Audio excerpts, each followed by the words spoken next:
Hey guys, Luke Denton here.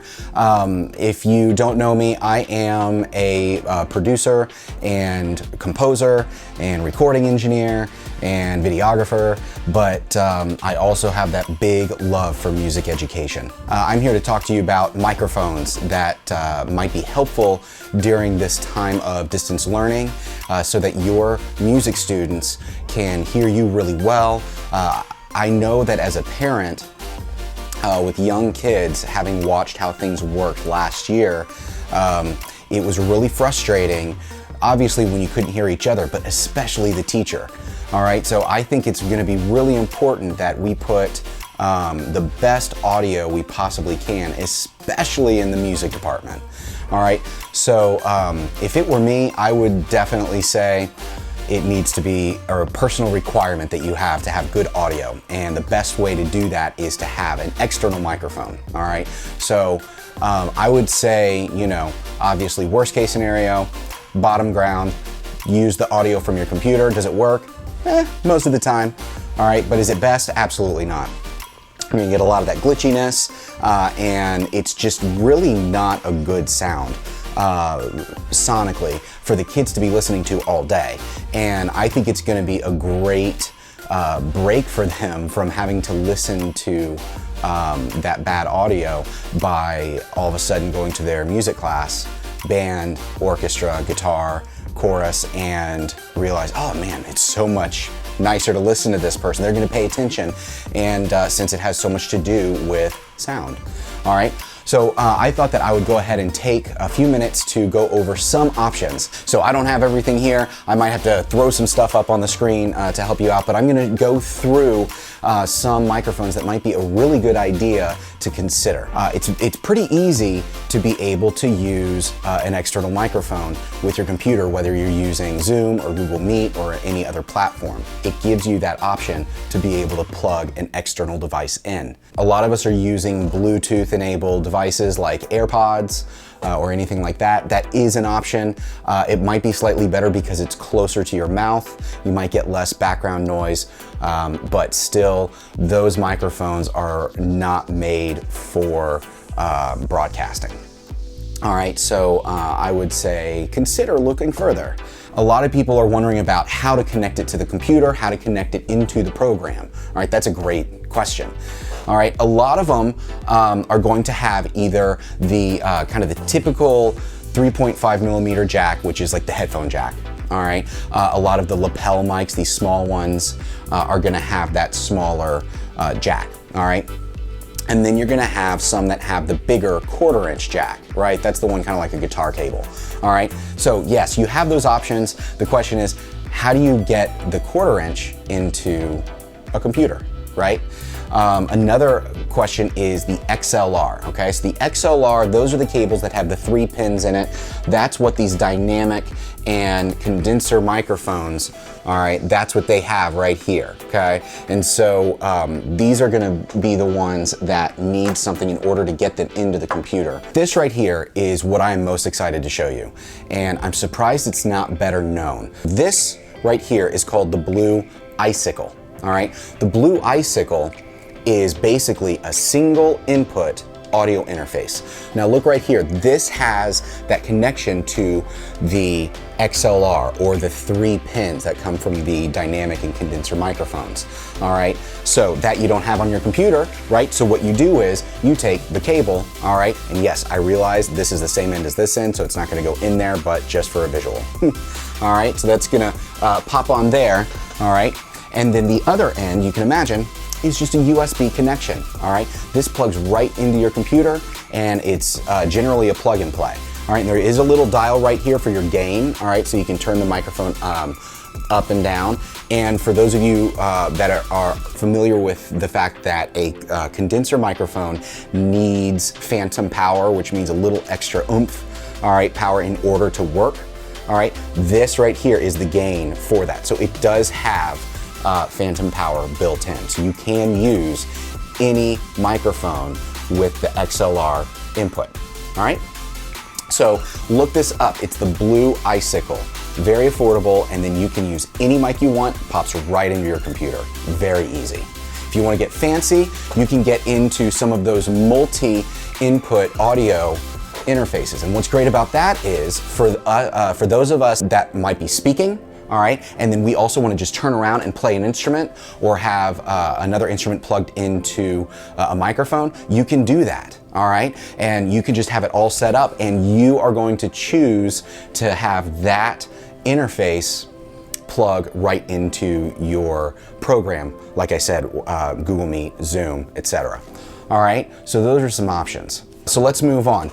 Now, a lot of us, I'm sure, have seen these before, all right? Pretty standard dynamic microphone, okay?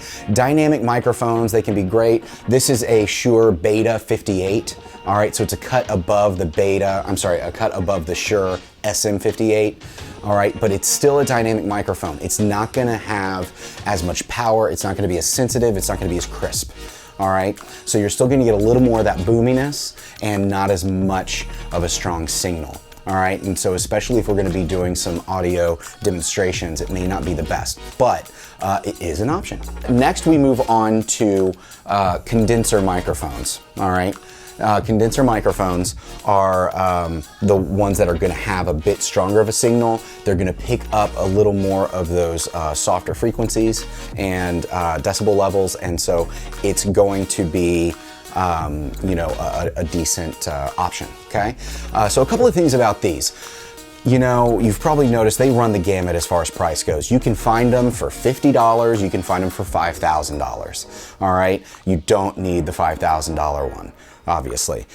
This one right here is by Newer, all right? Sometimes I'll use this when I'm going to record assessments for folks, not the ensembles themselves, but when I am recording judge commentary, all right, I'll use these because they work just fine. They pick up the ensemble in the background while being sensitive enough to hear the adjudicator right in front of them. All right, so this is a really good option.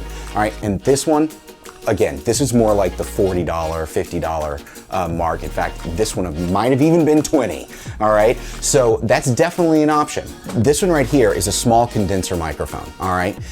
Just as good, just as powerful. It just takes the sound and processes it slightly different, okay? It's gonna be a little more pinpointed, but for what you're using in your classroom or studio, this is gonna be just fine. All right, this would be great. This one is the Rode NT5. I'm a big fan of Rode because it's more affordable, but they've done a really good job of giving some quality there. All right, so this is what I use a lot of times to record my ensembles on stage. All right. If you want to get really fancy, this is actually my new toy I'm very excited about. This is the Aston Starlight. All right, and these things are really fancy. This is not something you just get for your teaching studio, all right? But it's just a really cool option just to show that it does run the gamut. This one right here alone costs about $400, but it's a nice, solid microphone right here. If you're in the market for something good, I would definitely consider this. It's very cool. Aston is an up-and-coming British manufacturer of microphones. Moving on. I'm gonna show you this guy right here who kind of stays on my desk.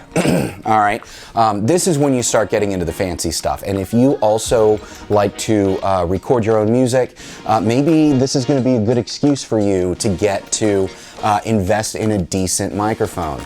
Good tax write-off too.